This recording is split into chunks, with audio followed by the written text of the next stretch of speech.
Non, je rigole. Je viens des Pyrénées, je vous ai dit, moi je peux voter que pour une seule personne. Jean Lassalle. Les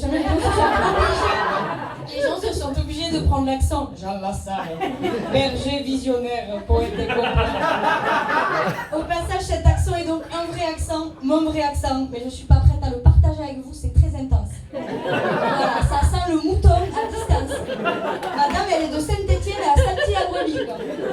Allez, on va le mettre de côté, madame. Allez, montagne, Pyrénées, voilà. Bon, raison numéro 2. Pour laquelle je suis venue à Paris, je suis comédienne. Ça peut paraître évident, mais c'est pas ce que vous croyez. Parce que les gens pensent que comédien, c'est un métier pour les gens qui rêvent de réussir. Moi, je crois que c'est surtout un métier pour les gens qui veulent avoir le droit de rater. C'est vrai, quand ils pensent, c'est quand même le seul métier où quand tu dis ce que tu fais, on te dit « Et ça va ? T'arrives à en vivre ?» C'est le niveau 0 de l'exigence. C'est vraiment fabuleux. Et moi, je voulais ça très fort. Moi, je voulais tuer dans l'œuf les attentes de mon entourage. Tu vois, qu'on me foute une paix royale. Et pendant longtemps, ça a très bien marché. Moi, j'adore quand les gens me disent « Toi aussi, ta famille te met la pression ?» Pas du tout. Plus maintenant. Moi, j'ai 34 ans, je suis intermittente, célibataire et sans enfant. Bam! J'aurais mis un taquet. Tu vois, quand je suis chez mes parents et que j'arrive pas ivre et douchée, il y a une lueur de soulagement dans leur regard. Ils se disent qu'ils ont merci madame, elle m'aurait... Moi aussi j'ai envie d'être adoptée. C'est fabuleux. C'est vrai, sauf que s'est-il passé? Quel est votre prénom? Corinne. Corinne, qu'est-ce qui s'est passé, Corinne?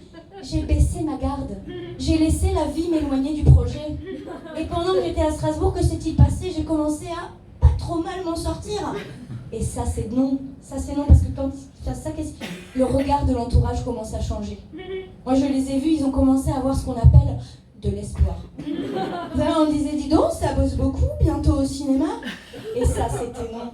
Si tu as le malheur de réussir un minimum, on attend de toi que tu sois un membre fonctionnel de la société. Je refuse, alors j'ai tout plaqué. Et pour être sûre d'aller au bout de ma démarche, j'ai décidé au passage de me séparer de l'intégralité de mes économies. Voilà.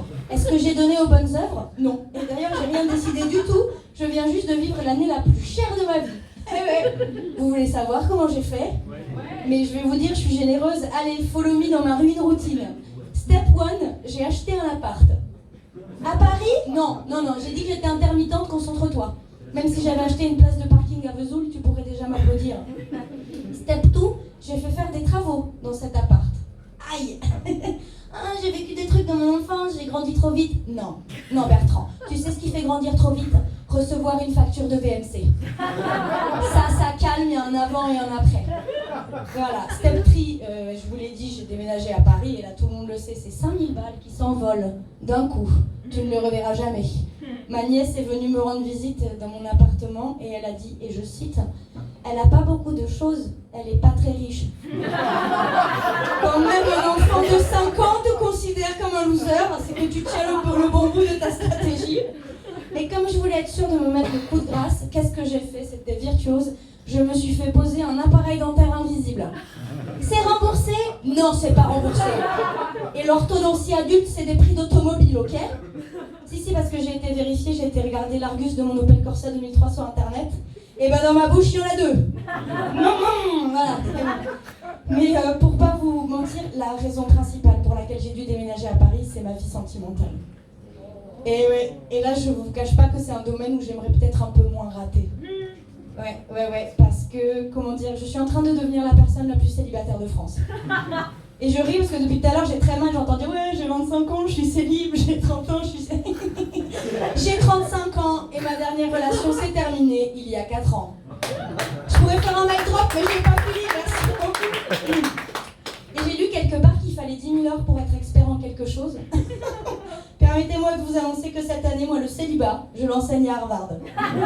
Ouais. Mon dernier rapport sexuel, lui, date...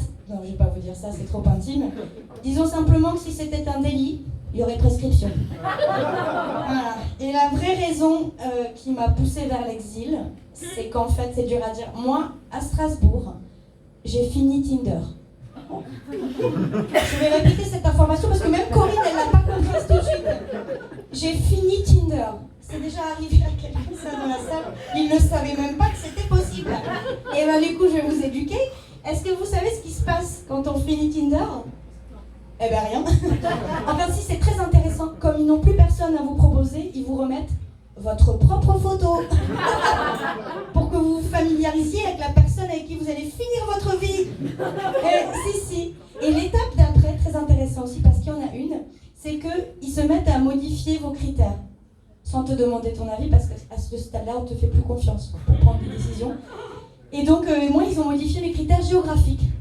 Je vous ai dit que ça se passait à Strasbourg, vous êtes des gens cultivés, vous n'êtes pas sans savoir que ça se situe à la frontière. Un matin, j'ai ouvert l'application et les Allemands étaient revenus. Michael, Jonas, et moi j'ai dit Nein, hashtag Jean Moulin. Et j'ai laissé pousser mes ailes et j'ai déménagé à Guy Moquet, et c'est pas des conneries. Et je vais vous laisser sur ce double point Godwin, mesdames et messieurs. Merci.